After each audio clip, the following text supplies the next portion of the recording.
Inviti 355 ya. Kita lanjutkan diskusi tentang KLBC, Kredit Likuiditas Bank Cina. Jadi, ceritanya adalah minggu lalu itu Perdana Menteri Tiongkok Li Qiang itu berkunjung ke Indonesia untuk meratifikasi perjanjian G2G. Jadi, sudah 5 tahun Indonesia itu utang Cina, tapi utangnya itu antara perusahaan-perusahaan seperti Waskita Karya, Taspen, atau kereta cepat, itu utang kepada bank-bank kecil di Cina.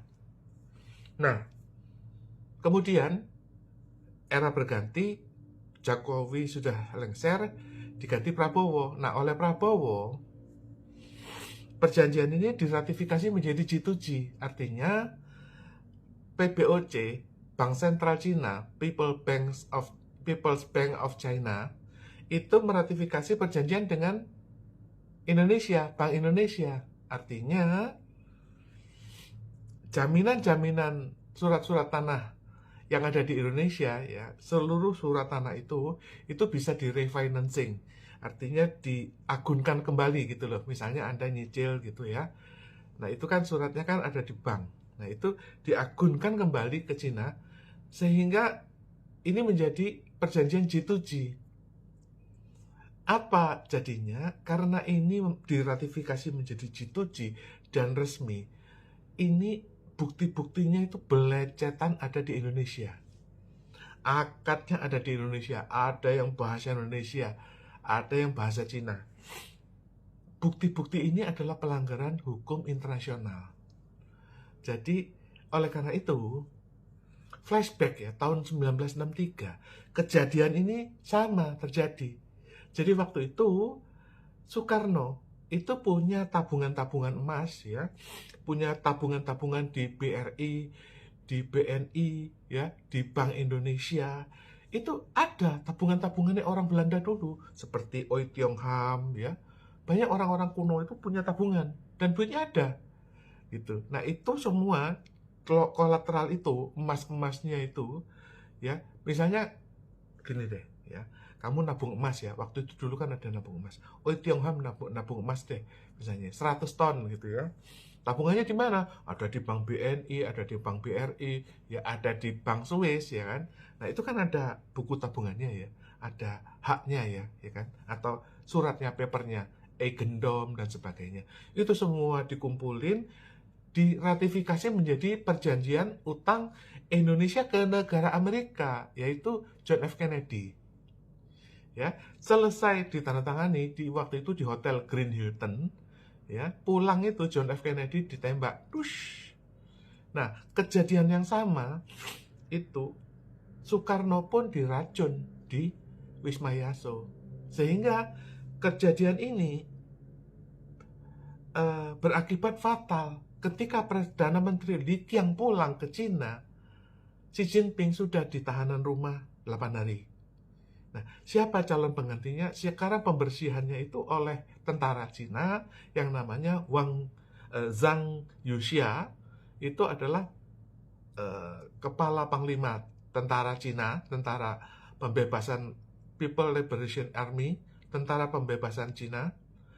Nah, itu kepala tentaranya, tetapi chairman dari Partai Komunis itu namanya Wang Yang. Jadi siapa calon presidennya? Ya ada dua itu. Wang Yang itu sebagai kalau kata kita itu presiden, ya. Lalu Zhang Yuxia itu sebagai panglima tentara pembebasan Cina. Nah, di Indonesia kebetulan Pak Jokowi itu juga terserang oleh penyakit imunitas pada waktu dia berkunjung ke Vatikan. Jadi kira-kira sebulan yang lalu ya, waktu Paus itu meninggal, itu Jokowi dan Budi Ari diutus ke Vatikan. Rupanya entah kenapa pulang dari sana itu terserang penyakit imunitas. Imunitas itu apa toh? Imunitas itu seperti penyakitnya Hotman Paris itu loh. Jadi tiba-tiba organ-organ itu bernanah. Itu disebut harusnya ya, kita punya tubuh itu ada autoimun ya, seperti Anda kena virus ya, flu, Anda punya autoimun. Kalau Anda nggak punya autoimun, Anda harus divaksinasi ya, seperti TBC dan sebagainya. Itu ada autoimun itu kalau Anda ikut vaksinasi ya. Nah, tetapi Hotman Paris kan terserang livernya bernanah. Jadi itu artinya ada organ-organ itu terjadi peradangan. Nah, peradangan itu nggak tahu kenapa. Nah, itu penyakit yang sangat berat ya. Itu terjadi pada Soekarno, Hotman Paris, dan Xi Jinping juga masuk tahanan rumah. Persis dengan kejadian Soekarno waktu itu tahanan rumah di Wisma Yaso. Jadi kita lihat ya, berita tentang Xi Jinping di tahanan rumah itu gak ada di koran ya, karena Cina itu adalah medianya tertutup. Tetapi pembahasan dari media-media Taiwan itu sangat kencang. Beberapa ada contohnya. Coba kita lihat, ada nggak contohnya? China's economy is deteriorating like an avalanche, worse than ever before. From first-tier cities to county towns, the nation is plunging into a Great Depression. Prices have dropped to mere cents, with millions of tons of fruit unsold, dumped in ponds, or left to rot. Chinese consumers aren't spending, and all industries are trapped in a deflationary spiral. The golden age is over. Five-star hotels in China are facing a wave of closures and abandonment. Even rock-bottom prices fail to attract guests. Analysis after a covert Zhongnanhai coup, party elders plan Xi's removal, with reviving Hong Kong as the first step. Deadly pathogen hidden in shoes. CCP loyal postdoctoral researcher in biological terror. You're watching Decoding China, where we bring you timely analysis and grounded perspectives on today's China. That's analysis after a covert Zhongnanhai coup, party elders plan Xi's removal, with reviving Hong Kong as the first step. The party elders faction is making deliberate moves to oust Xi Jinping's camp. Recent events, including the rumored visit by the Beijing Discipline Inspection Commission, secretary to Ren Zhiqiang with fine tea and rice dumplings, the replacement of Xi's enforcer, Zheng Yanxiong, as Hong Kong liaison office director by Zhou Qi, Xi's unexplained half-month absence, and the missed May Politburo meeting suggest the elders are preparing a course correction plan post-Xi's removal. The priority is resolving the Hong Kong issue to pave the way for abolishing Xi Jinping thought and his policies, sending a significant signal. Xi's deviation from the CCP's reform and opening up policy undermined Deng Xiaoping's one country, two systems principle, destroying the 50-year promise of Hong Kong's unchanged capitalist system, legal framework, and autonomy. Xi's ideology marginalized the U.S.-Hong Kong Autonomy Act, damaged Sino-U.S. relations, and rendered CCP commitments on Hong Kong meaningless, leading to sanctions on CCP and Hong Kong officials. Xi's disruption of Hong Kong began in 2012, driven by his authoritarian expansion and personal cult.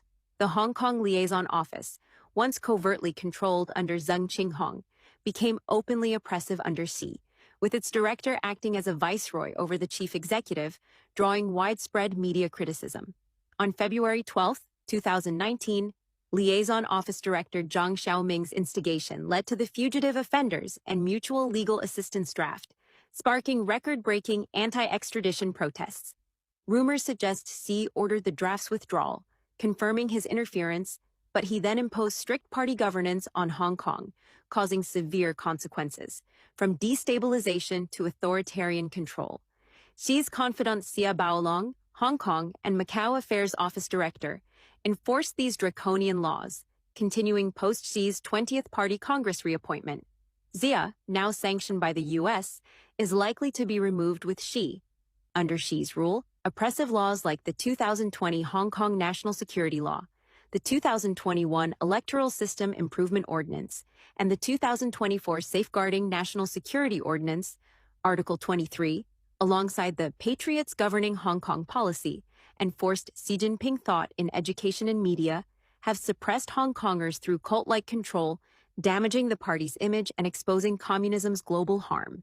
Xi's measures stripped Hong Kong of its free port and independent customs status, reducing it to a second-class citizen and a fallen zone in public perception. Under Trump's de-Hong Kongization policies, Hong Kong became a CCP inland province. Overseas AI analysis notes Singapore's partial replacement of Hong Kong's financial hub status, with significant capital outflows, a loss of over 300,000 middle-class and professional residents from 2019 to 2023, a shrinking IPO market, plummeting media and academic freedom rankings, and record-high commercial property vacancies, severing mainland China's economic lifelines. For the elders, Xi's removal can be dignified, but eradicating Xi Jinping thought cannot. The extent of their rejection of Xi's ideology is unclear, but reversing Hong Kong's economic decline and restoring its international status requires abolishing all Xi-era authoritarian laws, policies, and measures violating or falsely derived from the Basic Law. This would resolve U.S. restrictions, potentially lifting sanctions and restoring political, financial, human rights, and security trust, replacing Xi's 4 confidences. Zheng Yancheng's removal is a significant indicator. Abolishing oppressive laws would signal CCP political reform, or new policy, through Hong Kong, marking Xi's ousting.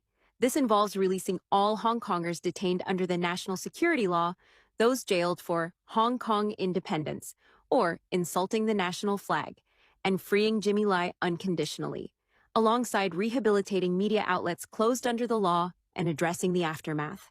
The high-profile visit to Ren Zhiqiang by the official who framed him likely conveys internal signals.